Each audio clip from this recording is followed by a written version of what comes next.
This is the NBC 10 2024 Rewind. I'm Mario Hilario. And I'm Alison Bologna. We're taking a look back at some of the biggest stories from the year. The extradition of Nicholas Aliverde to Utah, the Celtics winning the NBA championship, and of course, the impacts of the Washington Bridge closure. That's all ahead.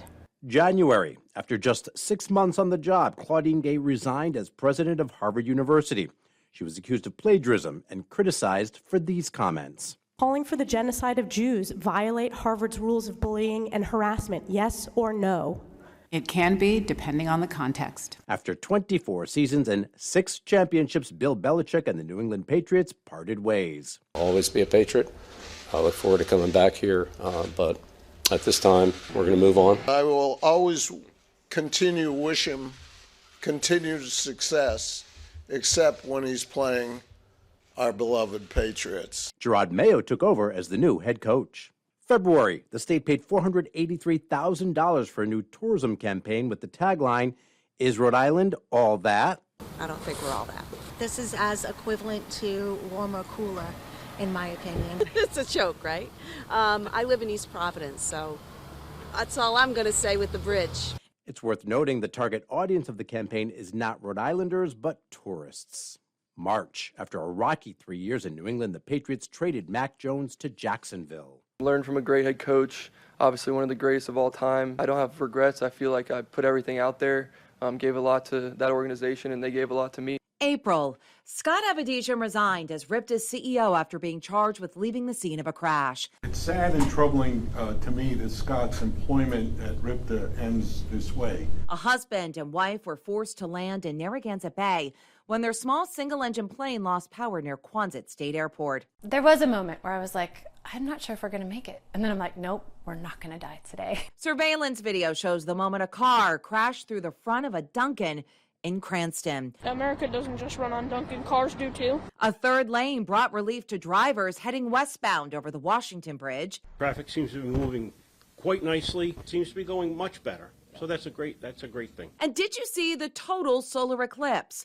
We had an impressive 91% totality here in southern New England. If you missed it, there's another one in 20 years. But only 3 states will see totality. The Patriots have a new quarterback after using their 3rd overall pick to select Drake May from the University of North Carolina. I'm super pumped. Can't wait to get up to New England. I'm looking so forward to it. For one final time, my final words will be, there's always a better song on 92 Pro FM. 92 Pro FM morning show host Giovanni retired after a career spanning 50 years. The station named the room where he spent thousands of hours the Giovanni Studio. Bruins play-by-play announcer Jack Edwards wrapped up his 19-year career with NESN. He retired due to health reasons. Doctors were unable to find the cause of issues with his speech. We have never had an announcement of this magnitude. May, Breeze Airways doubles down on its Rhode Island operations. The airline plans to increase their destinations from 18 to 35 over the next 5 years. Love this place. It's like I said, our biggest place, and we're really, really excited to be here. June, Governor Dan McKee signed police reform into law. The mistrust was there, and this should bring some of that trust back. The law aims to provide greater transparency and accountability when officers are accused of misconduct. Is not being preserved correctly. So you can start to see cracks in the Gilbert Stewart. That's Rhode Island Secretary of State Greg Amore talking about the state's masterpiece, Gilbert Stewart's portrait of Washington that hangs in the stateroom of the State House. Lifespan changed its name to Brown University Health. This change is really, really exciting and important.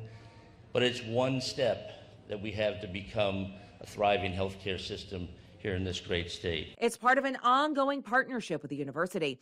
They say the main goal is to improve patient care and biomedical research here in Rhode Island. The Tidewater facility here is going to be second to none. It's going to be a premier gateway, a destination of Rhode Island and a destination of Pawtucket. The final metal beam to round out structural construction at Tidewater Landing was put in place in Pawtucket. The multi-million-dollar stadium project will be home to Rhode Island FC, with seating for more than 10,000 fans. I am Tom Brady, and I am a Patriot. The GOAT got inducted into the New England Patriots Hall of Fame. Robert Kraft retired number 12 and says a 12-foot bronze statue of Brady will go up outside of the plaza by the Pro Shop. The Celtics are NBA champions. Led by Johnston native Joe Mazzulla, the Celtics won a record-breaking 18th banner. July, Karen Reed's murder case ends in a mistrial. She's the Mansfield woman accused of killing her Boston police officer boyfriend. The defense wants 2 of the 3 charges, including second-degree murder, dismissed. We're happy with the jurors that have come forward out of good conscience. I think it speaks volumes that nobody has come forward to contradict what they've said. August, after 62 years, Wienerama on Oak Lawn Avenue in Cranston has closed, and the property is listed for sale. I just want to thank everybody. It's been a great run, and I just enjoyed serving everybody all these years. Do you have any question that we should be opening? People are here shopping, our tenants are doing business. We committed we'd open on August 20th, 1999, and we're open. 25 years ago, shoppers, including Jane Frankel, the first person to walk inside, entered the Providence Place Mall. We were insisting that we were going to go to Nordstrom's because we all loved Nordstrom's. Nordstrom closed in 2019, but the Providence Place Mall still has 60% of its original tenants. The contractor Etna Bridge Company started work to demolish the Washington Bridge. September, demolition of the Washington Bridge was stopped to preserve evidence. Attorney General Peter Nerona. At the end of the day, this was just a necessary step for the greater public good. Philanthropist Alan Sean Feinstein died. You see his name on so many buildings in Rhode Island. He donated millions of dollars to schools and programs for kids in need. He was 93 years old. My 42 years here have gone so quickly.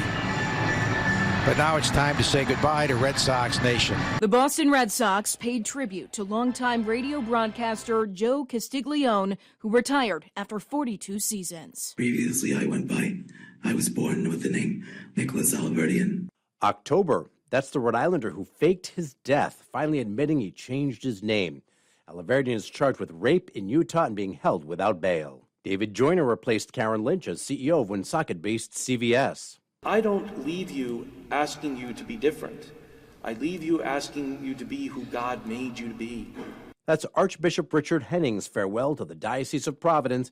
He took over as Archbishop of Boston, succeeding Cardinal Sean O'Malley. I don't know why is it so big and how I'm never going to wear it, but it's cool to have.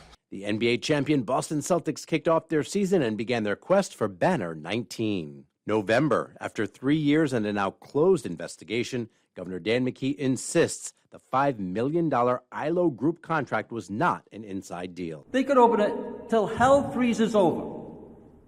Till hell freezes over, and they will not find any level of fraud. A months-long funding fight between the city of Providence and their state-run school district ends with the city giving $15 million to the district. What we hope in our relationship broadly, from the fiscal review and beyond, is that now we can actually work in a collaborative fashion and move forward. The Providence Place Mall is in receivership. Johnson & Wales professor Tim Howes says the value of the mall has dropped a lot, and keeping the tenants is vital for survival. Lenders want to see businesses that sign long-term, expensive leases from proven companies that if they back out, they're going to honor their commitment. The nearly 4 million square foot Amazon fulfillment center on Hartford Avenue in Johnston opened. More than 1,000 people will be employed there. The radio station, formerly known as Hot 106.3, has rebranded. It's now 106.3 The Wolf.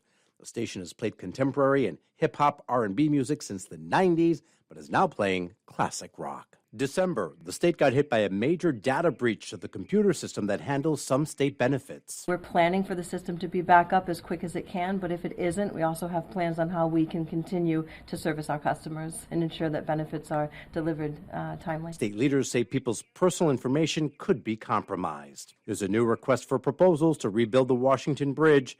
That's the outline of what the state is looking for. Walsh Construction Company will compete against a joint venture of American Bridge Company and MLJ Contracting. State leaders explained why the Echo Village pallet shelters won't open for the homeless this year. The remaining work includes completing electrification and the implementation of life safety and building code requirements for this project, including the delivery and installation of fire suppression systems. No one will commit to a date for opening the pallet shelters. North Carolina football starts a new chapter, hiring Bill Belichick to lead the program. I love coaching. I love the interaction with the players. I love building a team, working with the assistants, game planning, the game itself. And the Independent Man is back on top of the Rhode Island State House. The statue had been removed while it underwent restoration work. That is the NBC 10 2024 Rewind. Of course, we hope you have a happy new year. And thanks, as always, for turning to 10.